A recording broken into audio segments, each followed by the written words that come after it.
Julian. I moved to Boston about a year ago, almost exactly a year ago, from Michigan.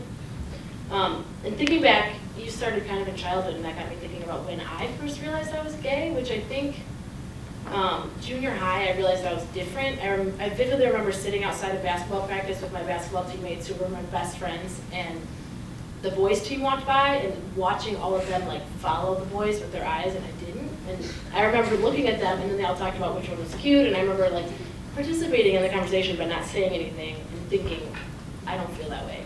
And maybe I'm just not there yet, or maybe I'm different. And then I think for the next couple of years it just never came to me, and I would go to sleepovers and hear about boys and realize that I wasn't there. I didn't share it with anyone. And then in high school, I became really close friends with my best friend at the time. And we liked each other, and I wanted to spend every second with her, and thought I kind of wanted to kiss her, but I was straight. And we had a conversation that we were both straight, but both wanted that to happen.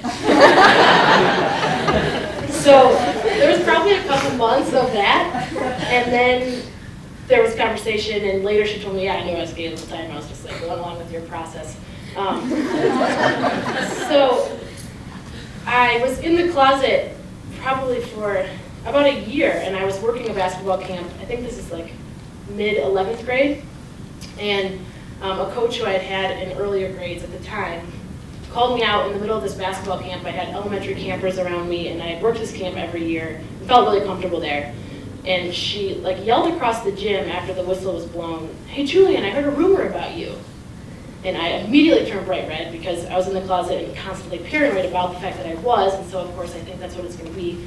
And it was, and I said, "What are you talking about?" And she said, "I heard you were dating a girl." And I was like, I don't even know. I mean, I think I like blanked out of my mind, but I said, "No, oh my God." I'm like, no, that would never happen. And everyone's looking at me, and I think to this day I've never talked to her about it, and now that I'm out and very out, I think she's really embarrassed. Because I just think she thought that she knew me as her player really well, and I just think she thought that it was so far from the truth. It was like something to joke about. I don't know, I don't understand, and I hope that she kind of learned a lesson, that you don't call out an adolescent about their sexuality. But so I denied it, and she said, "Well, that's what people are talking about, so if I were you, I'd work on those rumors going around." And I like walked out, completely freaked out, and she's a teacher. And so I thought, does this mean her students are talking about me? Does this mean her teacher, like her coworkers are talking about me? I come from a pretty small town, and my dad plays basketball with a lot of teachers from my high school, so I thought, oh my God, like Sunday morning's gonna come around, my dad's gonna go to the gym, and he's gonna hear this about me. But I just decided to ignore it all, and I wasn't ready to come out to my parents. I knew I wasn't ready to have that conversation, and so I didn't bring it up with them. And I just wanted to wait it out and see who was actually talking about me.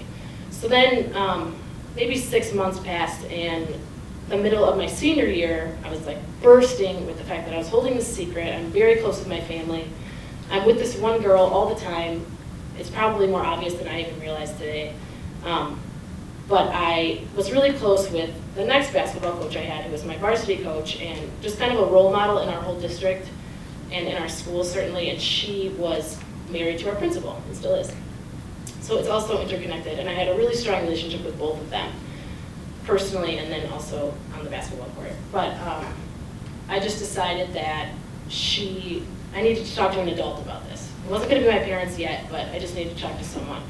And I remember going to see like the school counselor anonymously and putting my name on the clipboard, and then going back to class and thinking like, I can't go see them. This is a small town. It's going to get back to Patty, my coach, and people are going to think I'm weird for even going into that office and thinking I need therapy because that's going to look weird.